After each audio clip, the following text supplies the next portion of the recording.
And the millisecond that my hands cleared the rail and my legs flew over it was an instant regret.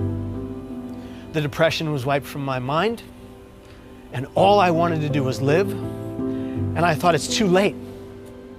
Kevin Hines was 19 when he jumped off the Golden Gate Bridge. He is one of the many incredible people that I've been grateful to meet over the past 3 weeks as I aim to further understand the complexity surrounding suicide. And I know I've made mistakes. I know I've let people down.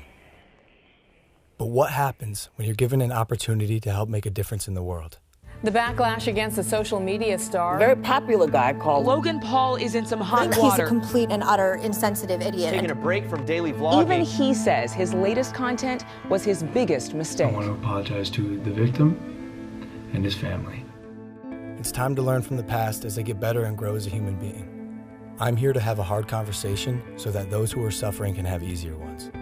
So I've never been so humbled in my life by a single event. Were you kind of shocked by it? I was shocked to discover just how big this is. You've never known anybody that killed themselves? No one. And that was part of the problem. It's just my ignorance on the subject. But in Ohio, where you come from, it's the second leading cause of death. And I know while I'm not able to solve the problem by myself, I want to be a part of the solution. And that solution began across the country in New York City.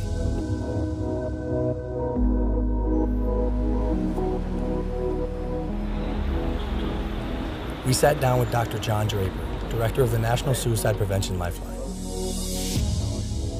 We have to change the conversation publicly from just focusing on suicide and how something bad is happening and say, well, what do we do about it? Help people understand that the first thing they need to do is reach out and talk to somebody when they're feeling in despair. Because you're not alone with it anymore. They've done studies with people who are experiencing any kind of pain, including hanging off a cliff. You can hold on a lot longer if somebody is right there with you. I think as a society, as human beings, we just have to be more compassionate. And that includes me too. That's something I'm learning along this journey. And something else that Dr. Draper told me were the 5 steps that anyone can take to help prevent suicide. Step 1 is simply just ask. Ask yourself, ask others, are you thinking about suicide? And I know that sounds like a daunting question, but literally that question can save lives. And step 2, accordingly, would be just to listen. Be present. Don't make any judgments, and then step 3 would be there for them, even after you've already asked, because dependability is key. Step 4 is then help them connect, whether it's with a friend, a family member, a local suicide hotline, therapist, but help them reach out to someone so they don't have to deal with this alone. Lastly, step 5 is just check in on them, show them that you care, call them up, say, hey, I want to make sure you're okay, can I check in with you over the next few days? So one of the things that is so important about reducing stigma is getting stories out there about people positively coping with suicide. Do you guys know anyone I could talk to with the lived experience of suicide? Absolutely. We have quite a number of people that we could refer over to you. Yeah. That'd be great. Yeah. And that's how we got introduced to Kevin Hines. 17 years ago, Kevin jumped off of the Golden Gate Bridge and survived. These are individuals whose stories, when people hear them, they say, you know, maybe I can get through. As opposed to hearing stories when people haven't. And those are, unfortunately, those are the stories that we've heard before. Now we're hearing more and more stories of people being more open about it. And as I was saying before, Logan, for every one person that dies by suicide, there's 287 other people that think seriously about it but don't. Those are stories, again, that have not been told. If we told those stories of people who got through it as opposed to one who didn't, imagine what kind of influence that would have on people's behavior. When I found out that 1 in 6 high school kids seriously think about suicide, that's stunning. Yeah. This is such a common problem. Logan, all I wanted was for one person to look me in my eyes, say, hey kid, are you okay? I am so grateful to be alive. And I'm grateful today for every millisecond I get to breathe. Because it was almost all ripped from me by me.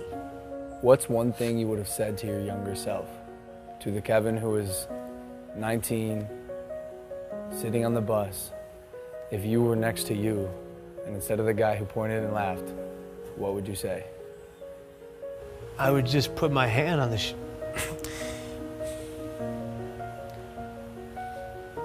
I would just put my hand on my shoulder, and I would just say, I'm here for you. I got you. We need to be a society that comes together for every person in the community that's going through hell. And in order to do that, every person that's going through hell, whatever hell, has to be honest about their pain. And if they're going to be honest about their pain, we are going to collectively answer the call and be there for that individual. Because if you don't see beauty in the next person you meet, you're not looking hard enough. You're incredible, dude. This is an honor for me. It's an honor for me too, brother.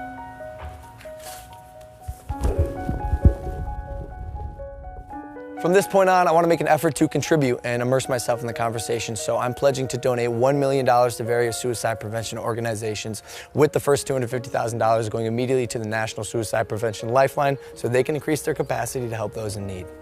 For anyone watching, I want you to know you are not alone, and most of the time, crisis passes. So if you or anyone you know feels alone or trapped, I encourage anyone to call or even text the suicide or crisis hotline. Both of those numbers are below,